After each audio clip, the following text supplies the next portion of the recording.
Eu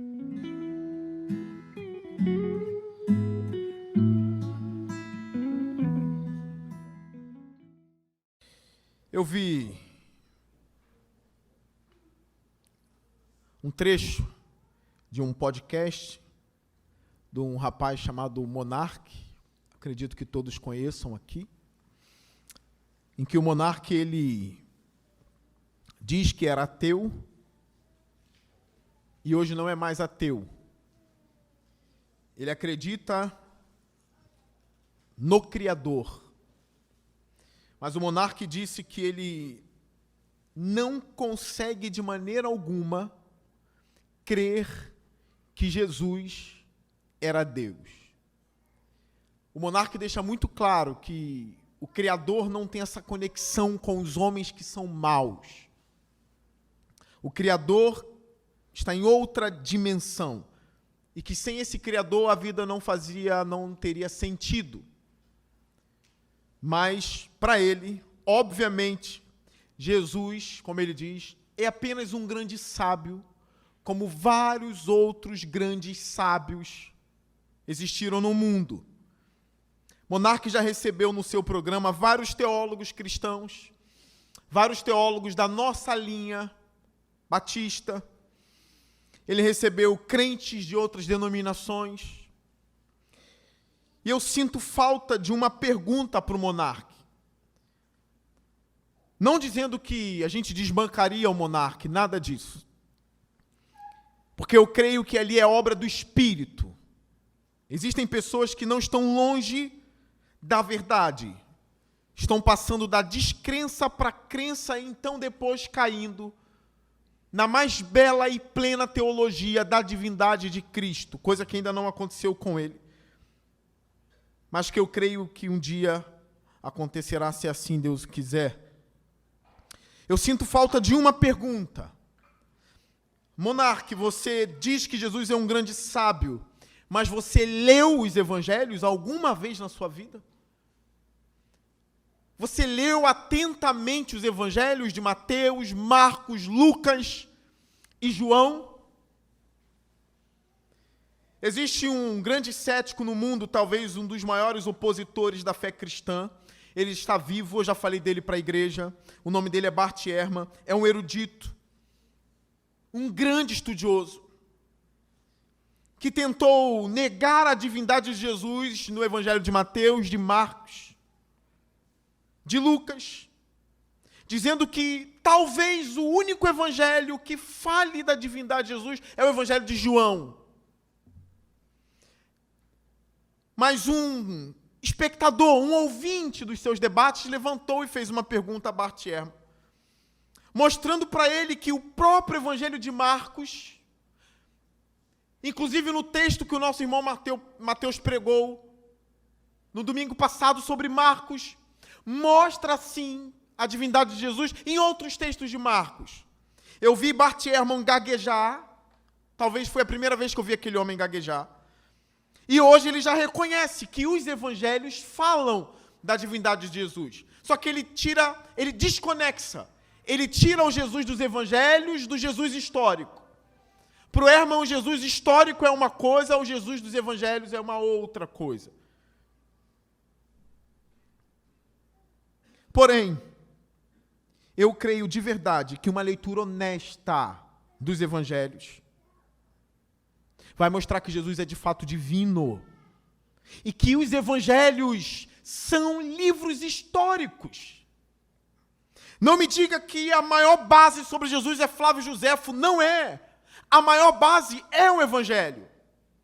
São os evangelhos. São as epístolas de Paulo. São as escrituras hebraicas, Isaías 9, Isaías 53. E outros textos também.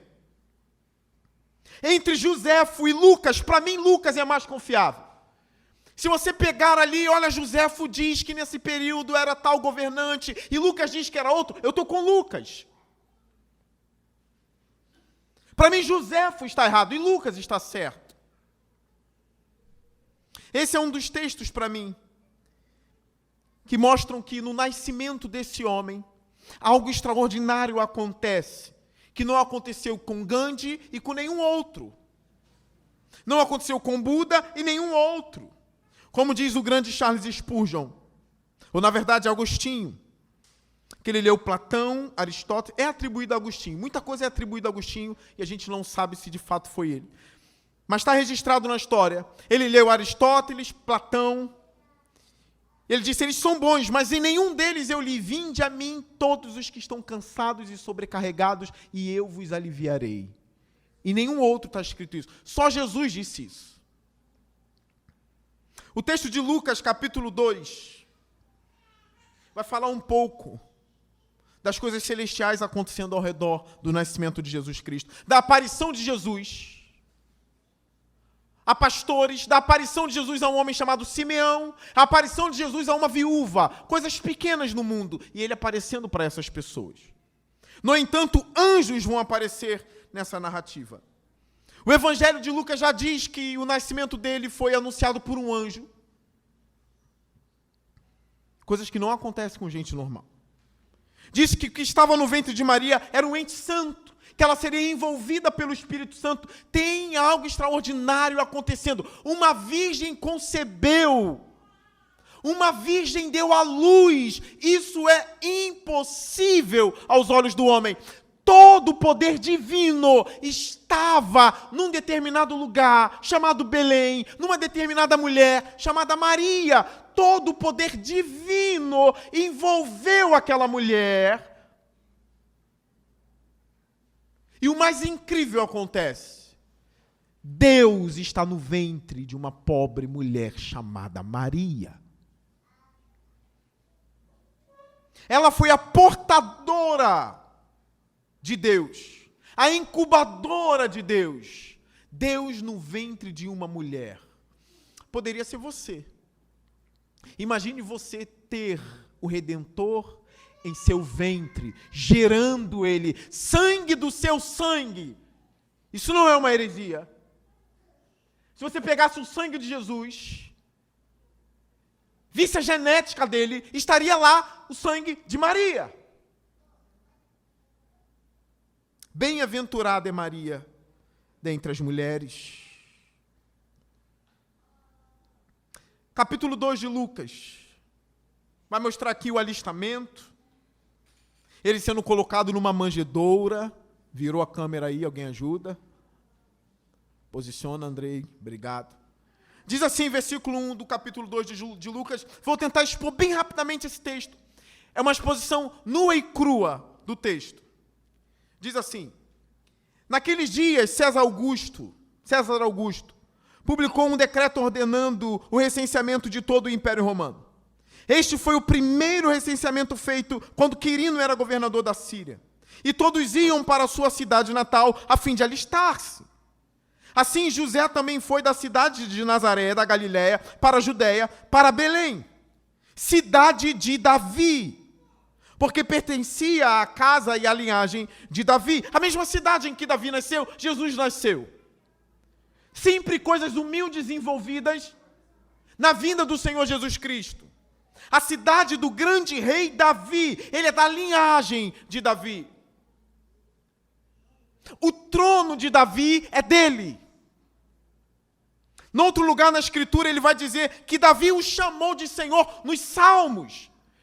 Quando Jesus disse o seguinte: como posso eu ser filho de Davi, se o próprio Davi me chamou de Senhor nos Salmos? Disse o Senhor a meu Senhor: assenta-te à minha direita. Jesus mostra e prova nos evangelhos que ele era o Senhor de Davi, e não filho de Davi. É filho na linhagem. Mas coisas espirituais envolvidas. Ele é Deus de Davi. Ele era o Deus do Antigo Testamento. Versículo 6. Enquanto estavam lá, chegou o tempo de nascer o bebê. Aqui chamado de bebê. E ela deu à luz o seu primogênito. Envolveu-o em panos e o colocou numa manjedoura, porque não havia lugar para eles na hospedaria. O rei do universo agora envolvido em panos. Eu creio na participação de Jesus Cristo em Gênesis 1. Eu aprendi isso através do apóstolo Paulo. Ele é o agente da criação. Ele é o Logos divino, a palavra de Deus. Sem ele, nada do que existe teria sido feito. Ele é o grande rei do universo, agora está nos braços de uma mulher. Uma criança indefesa, envolta em panos e colocado numa manjedoura. Os estudiosos dizem que uma manjedoura é o lugar onde um animal comia. Ela forrou aquele lugar e colocou o bebê numa manjedoura, onde os bois comiam. O nascimento humilde, não havia lugar para eles na hospedaria. O rei do universo não tinha um lugar adequado para ele.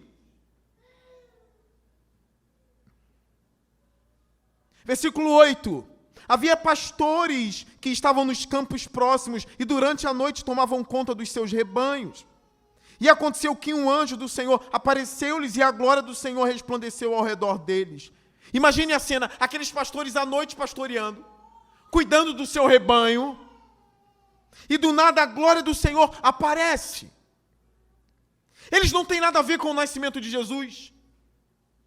Eles não têm nada a ver com Maria, nem com José. Eles estão trabalhando. Mas aprove o Senhor mostrar a sua glória para aqueles humildes pastores. A glória do Senhor aparece, resplandece ao redor deles e eles ficam aterrorizados. Porque a glória do Senhor, a presença do Senhor, ela nem sempre traz paz ao coração. Se o Senhor não falar nada, não vier uma palavra de comando ou de calma, ela causa terror, tormento. É o poder santo de Deus agora, frente a frente com homens. A Bíblia diz que eles sentem medo, terror. Nem sempre é aquela coisa boa que arrepia. Eu imagino que o coração acelera, a gente se arrepia, vem um pânico. Vede Isaías no capítulo 6, ai de mim, porque vi o Senhor. Sou homem de lábios impuros e eu vi o Senhor assentado em seu alto, sublime trono. Ai de mim, é a pureza puríssima. Foi de propósito que eu falei isso. Frente a uma essência caída. Não sou digno de ver o Senhor. Não sou digno de ver a glória dele. Mas esses pastores estão vendo. E olha o que acontece no versículo 10. Mas o anjo lhes disse, não tenham medo. Aí acalma. Não tenham medo. Estou lhes trazendo boas novas de grande alegria. Um anjo pregando. Um anjo anunciando as boas novas. Que boas novas são essas? Eu lembro de Gênesis, olha, é da mulher que virá a semente, ou descendente da mulher, que esmagará a cabeça da serpente. Eva gera Caim e Abel. Caim mata o irmão. Abel está morto, logo também não é Abel. Não pode ser Caim porque ele é maligno. Cadê o descendente? Cadê a semente da mulher que vai esmagar a cabeça da serpente? O mundo vai mal. Desde que Adão e Eva caiu, o mundo vai mal. A primeira evidência da malignidade do mundo, um homem mata seu próprio irmão. E quando Deus vai questioná-lo, ele diz, por acaso sou eu o dono do meu irmão? Ele fere e mata Abel. Nós vemos depois disso o dilúvio, a maldade humana que cresceu no mundo. Depois do dilúvio, Sem, Cão e Jafé. A maldade de Cão com seu pai. Aquelas questões que envolvem a nudez do pai dele. A maldição sobre Cão. O mundo vai mal. Noé vai mal, Noé está embriagado. Depois nós vemos Abraão, Sodoma e Gomorra, a destruição daquelas cidades. O mundo vai mal, mas há uma promessa de que a luz brilhará nas trevas. Há uma promessa, e os homens foram salvos crendo nessa promessa. Esses pastores Eles não tinham noção do que estava acontecendo no mundo. Não era só em Belém, era no mundo todo. Um evento estava acontecendo e César não sabia. Os maiores heróis do mundo não sabiam o que estava acontecendo em Belém. Mas esse texto mostra ele numa manjedoura, coisa humilde, pastores trabalhando, coisa humilde, nenhum rei sabia. Depois Simeão, um homem de Deus, humilde, e depois uma viúva, contemplando a grandeza de Deus nesse bebê. Não tenham medo, estou lhes trazendo boas notícias, de grande alegria, que são para todo o povo. Versículo 11. Hoje, na cidade de Davi, lhes nasceu o Salvador, que é Cristo, o Senhor. Hoje nasceu. Hoje a promessa se cumpriu. Cadê Eva? Onde está Eva? Onde está Davi?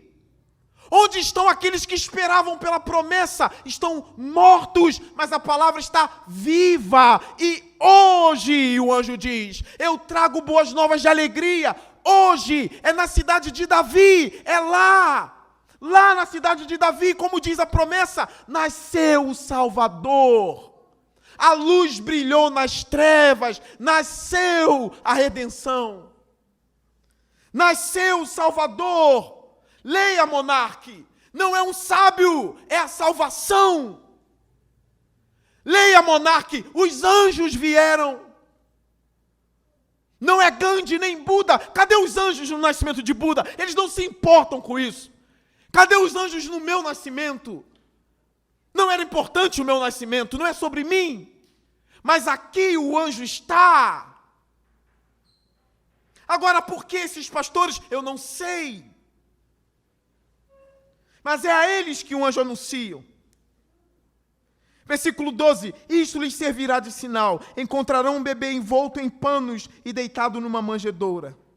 De repente, uma grande multidão do exército celestial apareceu com o anjo, louvando a Deus, dizendo, glória a Deus nas alturas e paz na terra aos homens, os quais ele concede o seu favor. Os anjos vieram louvar. Os exércitos celestiais agora apareceram para louvar a Deus pelo grande feito que estava acontecendo. Leia esse texto e veja que ele não é um homem normal. Ele não é um grande sábio. Os céus estremeceram com a vinda do Senhor ao mundo. Leia o texto de Lucas. É um intelectual que escreveu esse texto há 2000 anos atrás. Ele escreveu direitinho como tudo aconteceu. É a notícia que homens desprezam, mas anjos estremecem. É a notícia que homens estão rejeitando, mas os anjos estão louvando a Deus por causa disso. Glória a Deus nas alturas e paz na terra aos homens, aos quais ele concede o seu favor. Versículo 15, quando os anjos os deixaram e foram para os céus, os pastores disseram uns aos outros, vamos a Belém e vejamos isso que aconteceu e que o Senhor nos deu a conhecer. Então correram para lá e encontraram Maria e José e o bebê deitado na manjedoura. Depois de o verem, contaram a todos os que lhes fora dito a respeito daquele menino. E todos os que ouviram o que os pastores diziam ficaram admirados. Maria, porém, guardava todas essas coisas e sobre elas refletia em seu coração. Os pastores voltaram, glorificando e louvando a Deus por tudo o que tinham visto e ouvido, como lhes fora dito. Maria refletia e os pastores glorificavam e cantaram. O meu medo é que a mensagem de Jesus não contagie mais os nossos corações. O meu medo é que isso se torne tão normal para nós cristãos, que a gente não glorifique mais a Deus por isso. Que a gente não pense mais no grande milagre que aconteceu. Na grande glória de Deus invadindo o mundo. Cristãos letárgicos. Cristãos que só carregam Cristo no nome, no título, mas não o carregam no coração. não carregam a mensagem como deveriam. Esses pastores vibram muito mais do que muitos crentes no século 21. Eles foram glorificando e louvando a Deus por tudo que tinham visto e ouvido.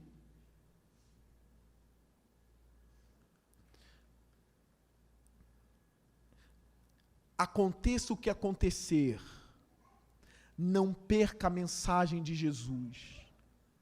Não deixe nem o simbolismo do Natal, da árvore, da mesa, atrapalhar o que de fato aconteceu no mundo. Não é a minha verdade. Não é questão de ser a minha verdade. Não é que você tenha a sua, eu tenha a minha. É um fato. O mundo poderia ter explodido por causa disso aqui. O mundo poderia não conter. Mas conteve porque ele veio encarnado como homem. Versículo 21. Completando-se os 8 dias para a circuncisão do menino, foi-lhe posto o nome de Jesus, o que lhe tinha sido dado pelo anjo antes dele nascer. Completando-se o tempo da purificação deles, de acordo com a lei de Moisés, José e Maria o levaram a Jerusalém para apresentá-lo ao Senhor. Como está escrito na lei do Senhor, todo primogênito do sexo masculino será consagrado ao Senhor. E para oferecer um sacrifício de acordo com o que diz a lei do Senhor, 2 rolinhas ou 2 pombinhos. O que isso significa? Ele foi ser circuncidado, ele foi cumprir a lei. Mas o texto diz o tipo de sacrifício que Maria e José ofereceram. 2 rolinhas ou 2 pombinhos. Que sacrifício é esse? É o sacrifício de 2 pessoas pobres. Estude o texto de Levítico. O ideal seria um cordeiro. Um cordeiro. Mas um cordeiro é caro. Um sacrifício pro sacrifício. Nós aprendemos isso lendo todo o Evangelho. Levítico vai dizer, deve ser um cordeiro. Mas se você não tiver dinheiro para o cordeiro, sacrifique 2 pombinhas, que é bem baratinho. O texto prova que Maria e José eram pobres.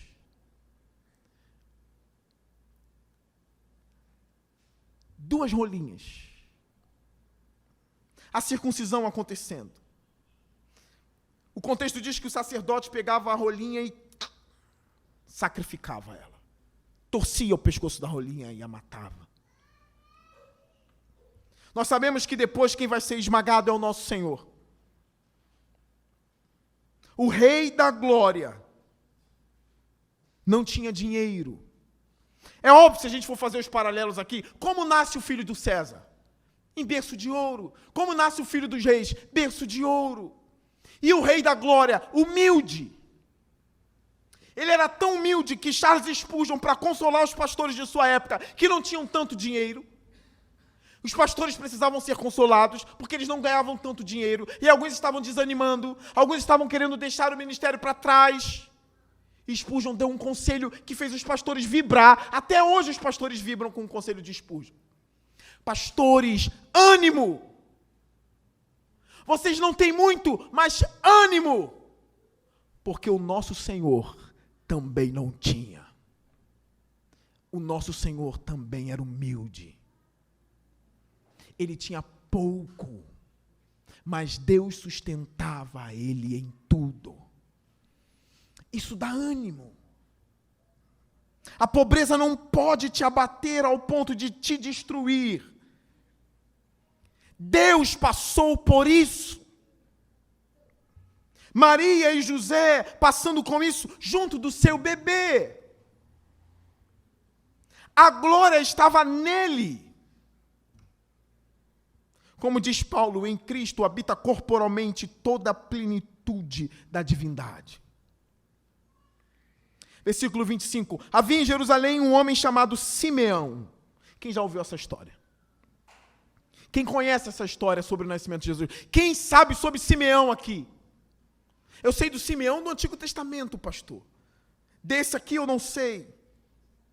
Havia em Jerusalém um homem chamado Simeão, que era justo e piedoso, e que esperava a consolação de Israel. Que consolação é essa? É a vinda do Cordeiro. Ele esperava a vinda do Cristo. E o Espírito Santo estava sobre ele, um homem chamado Simeão, piedoso, e o Espírito estava sobre ele. Versículo 26. Fora-lhe revelado pelo Espírito Santo que ele não morreria antes de ver o Cristo. E agora? Revelado como? O texto não diz. Os estudiosos acreditam que sempre que tem essa indicação de que foi revelado pelo Espírito, ou quase sempre, aponta para uma profecia. Um profeta disse. Ou seja, lá por onde veio essa profecia? Ou se ele ouviu direto de Deus? A Bíblia não diz. Mas foi revelado a ele, pelo Espírito, que ele não morreria antes de ver o Cristo do Senhor. Imagine esse homem ouvindo essa profecia. Ele está próximo. O maior evento do mundo não é o haja luz. O maior evento do mundo é a vinda do Senhor. Até então. Deus encarnado, que evento maravilhoso.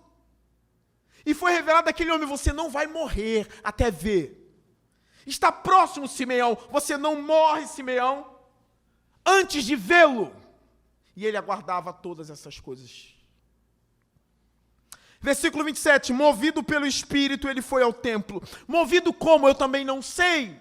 Ou o Espírito disse para ele, vá agora, Simeão, ou ele simplesmente foi movido. Como acontece quando a gente estuda a doutrina da providência. Às vezes a gente chega em lugar sem saber que deveria estar lá, mas era para estar lá, e no fim das contas, Deus nos levou lá. Sem ouvir voz, sem ouvir nada, apenas com os impulsos do coração nos guiando, e a gente chega na hora certa, no lugar certo, para a pessoa certa, falando a coisa certa. Como pode isso? Existe um regente na história. Existe um soberano na história que guia todos os passos, que guia todas as mentes, que cumpre o seu propósito. Mas e o diabo tentando impedir? Ele não vai impedir.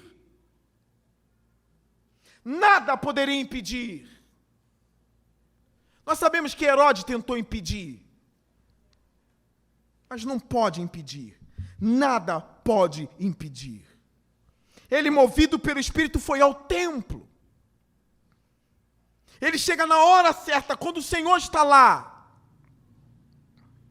Quando os pais, diz o texto, trouxeram o menino Jesus para lhe fazerem o que requeria o costume da lei, Simeão tomou nos braços. Agora chegou a hora desse homem pegá-lo nos braços. Agora ele é meu, eu quero pegar. A promessa estava sobre mim, eu quero pegá-lo. Simeão tomou nos braços e louvou a Deus, dizendo, ó soberano, como prometeste, agora podes despedir em paz o teu servo. O que ele estava querendo dizer? Quando ele pega Jesus nos braços, ele pega a glória eterna nos braços, o peso da glória nos braços. Está bem levinha agora. Ele pega a promessa e ele diz, agora pode me matar, agora eu posso morrer, porque eu vi o Redentor. Agora eu posso até morrer. Simeão nos ensina algo muito importante aqui. O principal em minha vida é o Senhor Jesus Cristo. Se eu o tenho tudo. E a morte está nas mãos de Deus, eu já o tenho. Está nas mãos de Deus. E se ela vier com uma foice, problema, eu já o tenho, é isso. Só que agora é o contrário, eu estou nos braços dele e não ele nos meus. Pode matar o teu servo em paz, despede o teu servo em paz. Versículo 30, pois os meus olhos já viram a tua salvação. Quantos aqui viram a salvação? Não literalmente como Simeão, mas quantos aqui são salvos de verdade? Quantos aqui são salvos? Quantos aqui viram a salvação de verdade? Quem de verdade viu Cristo aqui? Quem de verdade entrou no reino de Deus aqui? Quem nasceu de novo de verdade aqui? Quem pode dizer, posso ser despedido em paz? Ele entrou em minha vida. Eu o vi. Não adianta comemorar o Natal, está perdido. Não adianta comemorar a vinda do Senhor, o nascimento do Senhor, e está perdido. É a notícia mais séria que um homem pode ouvir. Deus veio ao mundo e você faz o que com isso? Não vai crer? Vai inventar suas tolices, suas teologias? Vai morrer sem Cristo? Você pode dizer como Simeão, pode me despedir em paz? Ou você vai dizer, não, ainda não, porque se eu morro agora eu estou encrencado, se eu morro agora eu morro sem Ele, se eu morro agora eu estou perdido. Sabe, pastor, eu não quero contato com Ele, porque eu não confio na igreja, eu não confio no Senhor, em você, pastor, não confio em nada, não quero assunto com isso. Ei, meu amigo, não é sobre isso que eu estou falando. Você só vai ter uma visão certa sobre a igreja se primeiro você vir Jesus. Você só vai ter uma visão certa sobre a igreja, compreender as mazelas da igreja, os tropeços e o erro, depois que você encontrar Jesus. Enquanto você não tem Jesus, não fale da igreja. Você não conhece nada ainda. Os seus olhos ainda não viram a salvação, e você está julgando a salvação dos outros. Veja primeiro, você está pronto para morrer? Jesus nasceu, morreu e ressuscitou para que a gente pudesse morrer em paz e ressuscitar. E ter uma vida eterna de gozo e de delícias. É para isso que Ele veio ao mundo. Ele está numa manjedoura e eu estarei na glória com Ele. A humilhação do Senhor é um dos maiores mistérios desse mundo. Mas levou a um homem chamado Simeão a dizer, pode despedir-me, porque os meus olhos já viram a tua salvação. 31, que preparaste à vista de todos os povos, luz para a revelação aos gentios e para a glória de Israel, o teu povo. É luz para os gentios e para Israel. Caminhando para o final. Versículo 33. O pai e a mãe do menino estavam admirados com o que fora dito a respeito dele. E Simeão os abençoou e disse a Maria, mãe de Jesus. Repare que o texto não diz Santíssima Maria, diz Maria. Lucas é muito detalhista. Se fosse para dizer Santíssima, ele diria Santíssima. Mas Lucas diz como os protestantes dizem, Maria. Maria. Maria. E Simeão os abençoou e disse a Maria, mãe de Jesus, este menino, agora Simeão vai profetizar, está destinado a causar a queda. Não, pastor, Jesus não, pastor. Jesus só causa o levante. Não, ele está destinado a causar a queda. E o levantamento, ou soerguimento de muitos em Israel. Ele vai fazer muitos caírem e muitos se levantarem.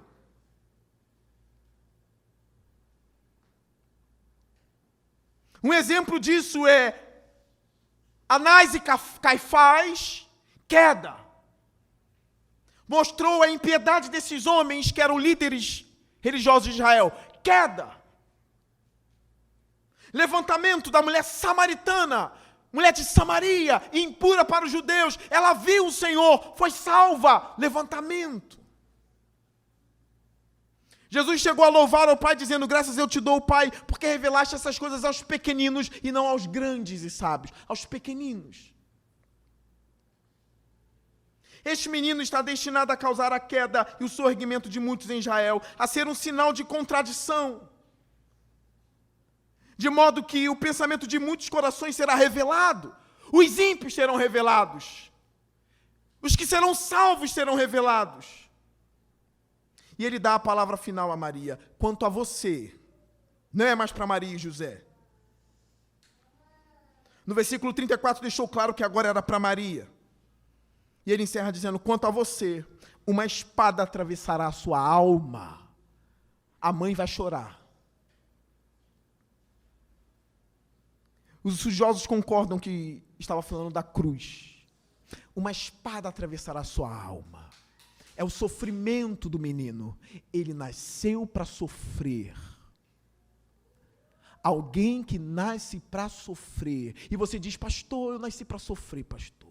A minha vida é um caos. Eu só sofro. Você não sabe o que é sofrer. Esse menino nasceu para sofrer. E não é o sofrimento de ser abandonado por um cônjuge. Não é o sofrimento de ser esculhambado pela mãe ou pelo pai. Ele foi humilhado por Israel.